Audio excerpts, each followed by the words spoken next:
এই নির্জন দ্বীপে ৭ জন কয়েদি নিজেদেরকে বাঁচাতে পালিয়ে চলে এসেছে, কিন্তু একদিন হঠাৎ করেই সেখানে একা একটা মেয়ে হাজির হয়। মেয়েটাকে দেখেই তাদের এক একজনের মাথায় এক এক রকম ধান্দা ঘুরতে থাকে।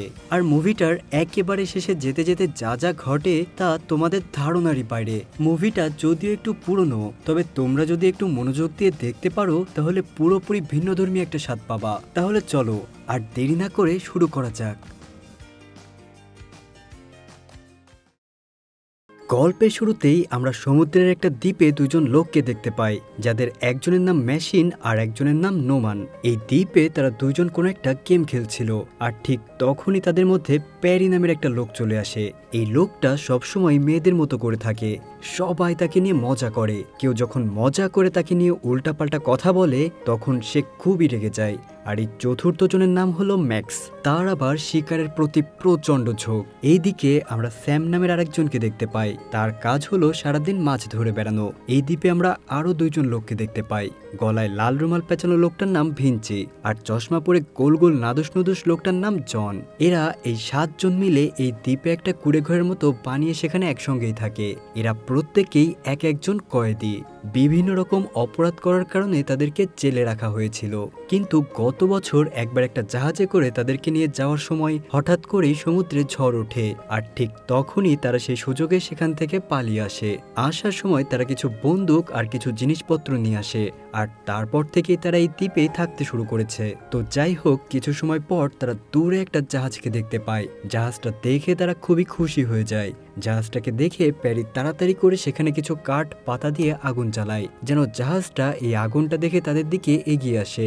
এরপর যখন ভিঞ্চি একটা দূরবীনের সাহায্যে ওই জাহাজটা দেখার চেষ্টা করে, তখন সে দেখতে পায় তারা আসলে যেই জাহাজের কাছে সাহায্য চাচ্ছে সেটা একটা পুলিশের জাহাজ। আর এটা বুঝতে পেরেই তারা সাথে সাথেই আগুন নেভানোর চেষ্টা করতে থাকে, কারণ পুলিশ এখানে আসলে আবার তাদেরকে ধরে নিয়ে যাবে। তাদের কাছেও কিন্তু বোট আছে। এখন তাহলে প্রশ্ন জাগতে পারে তোমাদের মনে যে এই বোটের সাহায্যে কেন অন্য কোথাও চলে যাচ্ছে না তারা? কারণ তো একটা অবশ্যই আছে, আর সেটা হলো এই বোটের ফুয়েল শেষ হয়ে গিয়েছে। তো যাই হোক, ভিঞ্চি সবাইকে বলে ওই বোটে রাখা বন্দুকগুলো উঠিয়ে নিতে, এবং তারপর তারা যে যার পজিশনে দাঁড়িয়ে যায় ওই পুলিশদের সাথে লড়াই করার জন্য।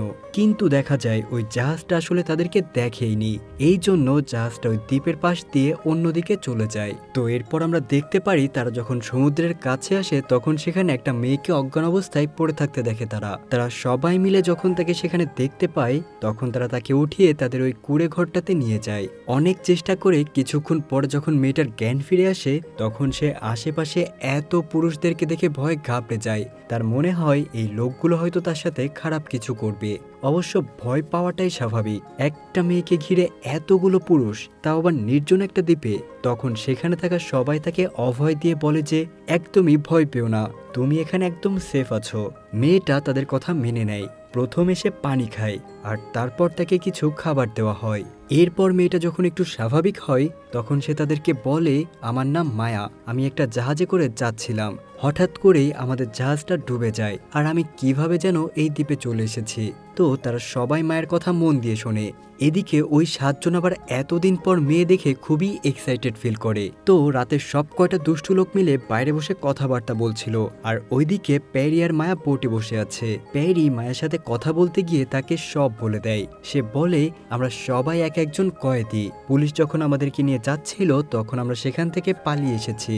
তারা যখন নিজেদের মধ্যে কথা বলছিল তখন দূর থেকে ওই দুষ্টু লোকটা বোটের দিকে তাকিয়ে থাকে। তাদের প্রত্যেকেরই তো ইচ্ছে করছিল সেই বোটে গিয়ে ডিরেক্ট মায়ের সাথে ইন্টিমেট হতে। তখন তাদের কাছে প্যারি আসে আর সবাইকে ঘুমাতে যেতে বলে, কিন্তু তার কথা কেউ পাত্তাই দেয় না, কারণ তাদের সবার মনে হয় মায়া হয়তো খুব তাড়াতাড়ি তাদের মধ্যে থেকে কাউকে একজনকে তার কাছে ডেকে নেবে।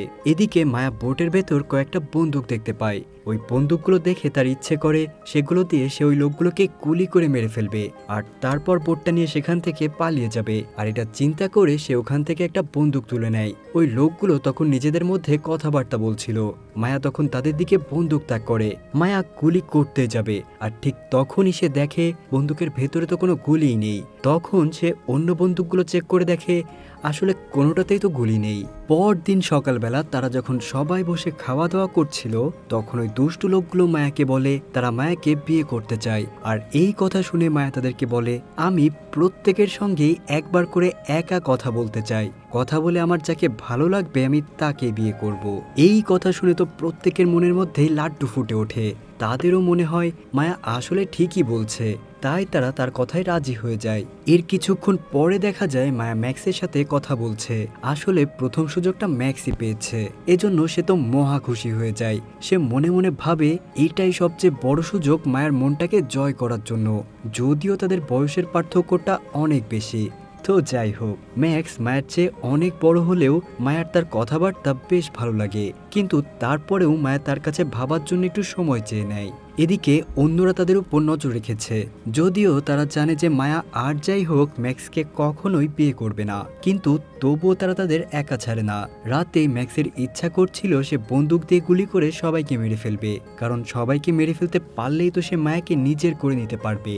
কারণ এই অল্প সময়ের মধ্যেই সে মায়াকে ভালোবেসে ফেলেছে, সে তাকে অন্য কোনো পুরুষের সাথে সহ্যই করতে পারবে না। তাই সে সত্যি সত্যি বন্দুক নিয়ে আসে, কিন্তু অনেক চেষ্টার পরেও সে গুলি করতে পারে না, কারণ ভেতরে ভেতরে সে অনেক ভয় পাচ্ছিল।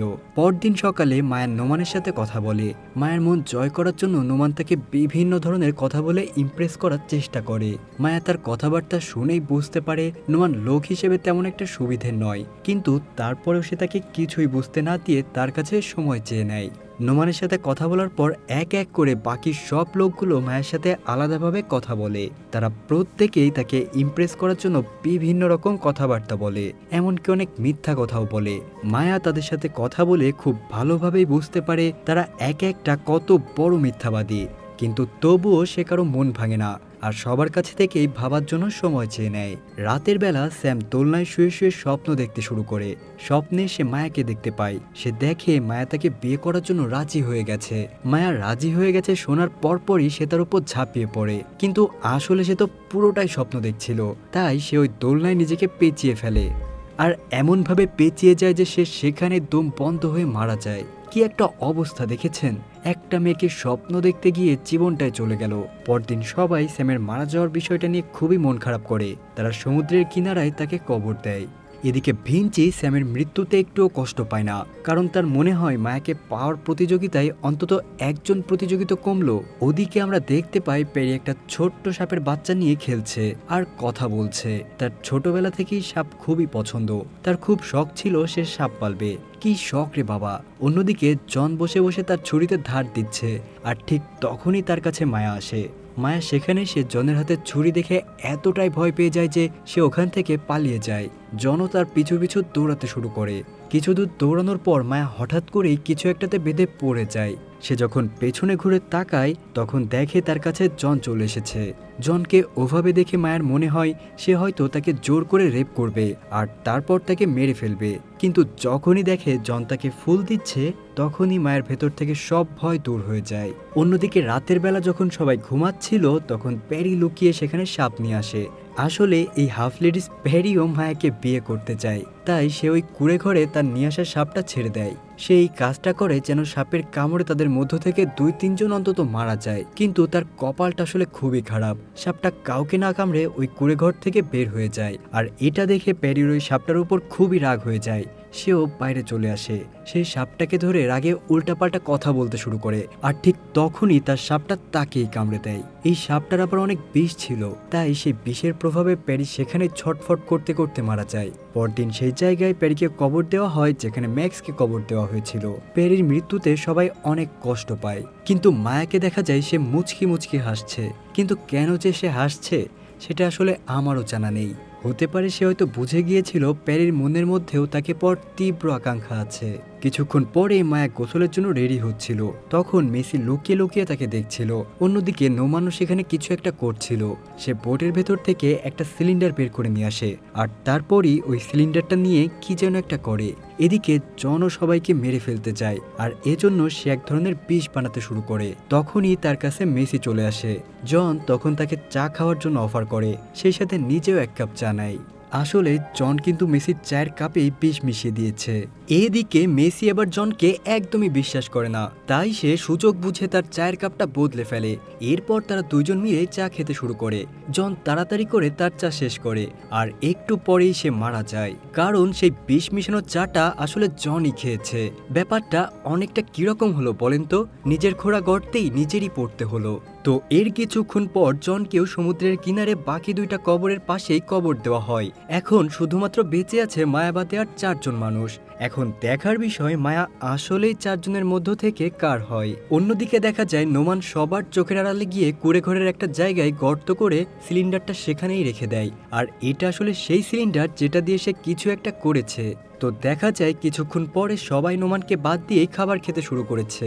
তারা সবাই সেই টেবিলের নিচেই খাবার খাচ্ছিল, যেখানে নোমান আগে থেকেই ওই সিলিন্ডারটা রেখে এসেছিল। তারপর দেখা যায় নোমান বাইরে একটা জায়গায় বসে একটা তারের মাথায় আগুন ধরাচ্ছে। ওই তারটার আরেক মাথা সেই সিলিন্ডারের সাথে লাগানো। এরপর সে দৌড় দিয়ে সেখান থেকে সে মায়াকে নিয়ে কুঁড়েঘর থেকে পালিয়ে আসে। আর ঠিক তখনই আবার আকাশে আমরা পুলিশের একটা হেলিকপ্টার দেখতে পাই। হেলিকপ্টারের শব্দ শুনে সেই দুষ্ট লোকগুলো ভয় পেয়ে যায়, তাই তারা দ্রুত সেই কুঁড়েঘর থেকে বের হয়ে আসে।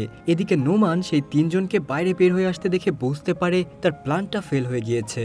তখন সেই সিলিন্ডারটা যেন শুধু শুধু অপচয় না হয়, সেই জন্য সে ওই কুঁড়েঘরে চলে যায় সিলিন্ডারটা নিয়ে আসার জন্য।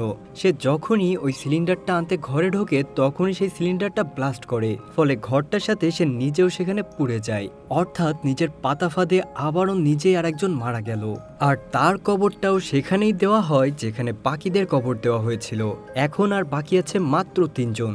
এদিকে ভিঞ্চি পুরো বিশ্বাস করে যে এদের মধ্যে সেই সবচেয়ে বেশি যোগ্য, আর মায়া তাকেই বিয়ে করবে।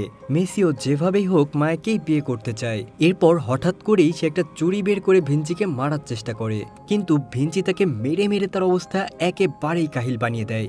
আর তারপর ভিঞ্চি মায়াকে সাথে করে নিয়ে সামনের দিকে এগোতে শুরু করে। তারা চলে যাওয়ার পরপরই মেসি সেখান থেকে উঠে পড়ে, আর সেও তাদের পিছু পিছু যেতে শুরু করে। এদিকে ভিঞ্চি মায়াকে নিয়ে সামনের দিকে এগিয়ে চলেছে। তখনই হাঁটতে গিয়ে তার পা একটা জালের মধ্যে আটকে যায়, ফলে সে অনেকটা দূরে ছিটকে পড়ে যায়। আর যেটা দেখে বোঝাই যায় তার আর সেখান থেকে বেঁচে ফেরার কোনো রাস্তাই নেই। এখন আর মাত্র 2 জন বেঁচে আছে। আসলে ভিঞ্চিকে মারার জন্য ম্যাক্স আগে থেকেই সেখানে ফাঁদ পেতে রেখেছিল। আর এটা বুঝতে পেরে মেসি ম্যাক্সিকে বলে, তুমি ভিঞ্চিকে মেরে ভালোই করেছো, কিন্তু এখন তোমার মায়াকেও ভুলে যেতে হবে। কিন্তু ম্যাক্স তার কথাই শোনে না। তখন মেসি তাকে বোঝাতে থাকে যে মায়ার আসলে একজন ইয়ং মানুষের দরকার, আর এখানে একমাত্র আমি সেরকম একজন মানুষ। এদিকে ম্যাক্স নিজেকে মায়ের যোগ্য মনে করে, তাই সে সব সময় সব পরিস্থিতিতেই মায়াকে নিজের করে পেতে চেয়েছে। মেসি বারবার বোঝানোর পরেও যখন সে তার কোনো কথাই শোনে না, তখন মেসি তাকে ছুরি দিয়ে আঘাত করে।